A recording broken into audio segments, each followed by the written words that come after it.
That's what it is, Rinse TV. That light skin boy SK Vibemaker, and you know we bring through the best special guests. We got Wale in the building. What's happening? What up? What up? Oh my days! The third studio album, Gifted, is out now. People are really happy that the album's out, man. How does it feel for you? Just blessed, man. I'm happy by having 3 successful albums out. I'm already working on my 4th, but I'm happy that people are receiving it well.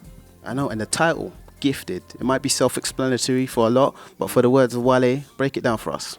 Gifted is just, my idea that everybody has something that they're good at, and one of my philosophies is to learn to be great at it.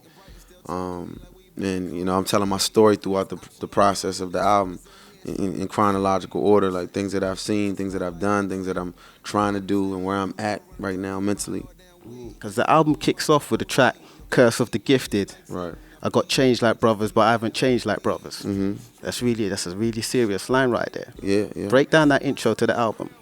Basically, it's people vandalizing the statue of me, you know what I'm saying? Because I feel like people don't appreciate the arts anymore, you know what I'm saying? And it was like a symbolic record, and that lays the foundation for the album, and it ends with Black Heroes, where it's like, a lot of our youth don't even have anybody to look up to or anything to try to be or anything to try to emulate that's positive or remotely positive.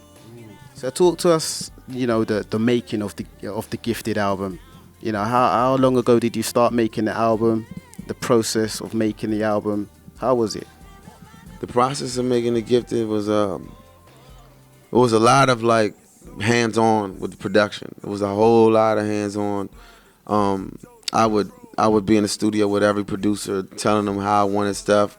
If I wanted a filter on an instrument, or if I wanted some more reverb, or if I wanted to sequence the song different, or if I wanted to put background vocals on there. Like, I was more hands-on with this project than anything else that I've ever done in my career. That's gotta felt good, right? Yeah, it was very fulfilling. There's not a lot of artists that have found themselves in that position at the moment.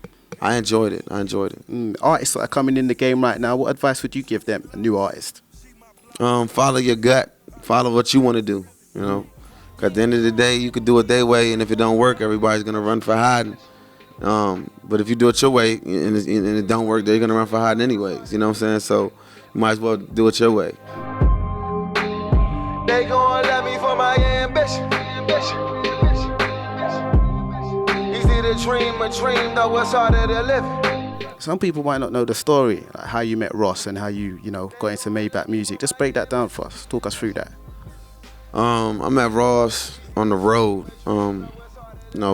He had been following me for a while. Like, he's an industry insider, so he knew when my Interscope deal wasn't working. He knew when I was available, and he started watching, and he liked what he saw, and he presented myself and Meek with an opportunity, and mine's particularly. He told me that I'll never have to worry about a label like telling me what to do. We can just do it our way. And I've been winning ever since. My father was missing, Warlord Oliver North. Life was digging me deeper, I kept on coming up short. Breaking so many laws, waking up in the dark. Who cut my power off? It's time to move that powder soft. You're definitely flying the flag for Lyricism. Mm-hmm. Are you cool with that title? Yeah. I mean, like that's I'm heavily focused on lyrics. That's one of the reasons why I wanted to get into this, because for the sport. The poetry element of hip hop is important to me. The words and it's a dying art a little bit. It's not as people don't put as much focus on it as they used to. But yeah, and still I'm happy to be one of the people that still cares about it. I gotta say, man, I followed you from early. Attention Deficit was your debut album. You were signed to Interscope at the time. You was with Mark Ronson. People really expected you to come through and kick off the doors at that time. Mm-hmm. The album kind of underachieved a little bit, but you came back strong. Mm-hmm. I think you proved a lot of the doubters wrong, and you've had a lot of adversity over the years, but you're definitely one of the strongest players in the game at the moment. How was it to come back from that point in your career? I mean, I just learned. I learned a lot, I learned a lot about the business. I learned a lot about the power that I had, you know what I'm saying?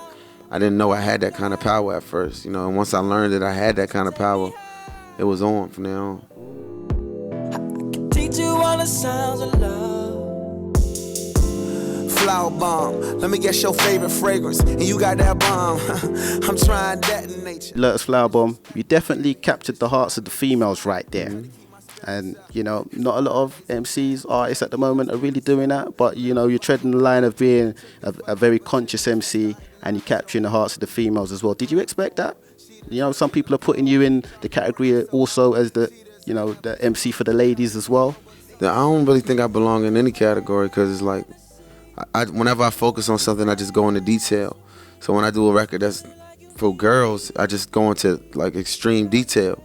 And, you know, and it resonates with them, you know, because girls can smell BS from a mile away, you know, and they can tell when somebody's observant. And I'm just very observant, and I'm very detailed in all my records, you know, so that might be one of the reasons why they feel like that.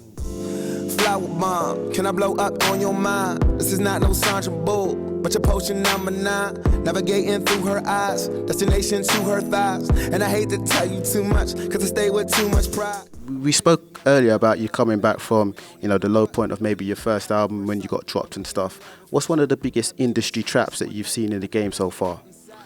Well, just at the beginning of my career, just not being able to, like, you know, just having to say yes to everything, making like everything that the label wanted to do, I had to just be okay with it, or I felt like I had to be okay with it.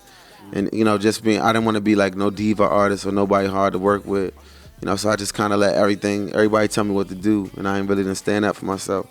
But once I got the keys, and once I got with Ross, and he's like, you could just do it your way and just put it out, I had a lot more fun, and, you know, I got a lot further in my career.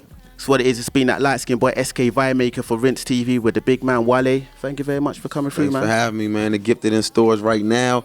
Go get it twice. But at least I can't admit that I've been bad.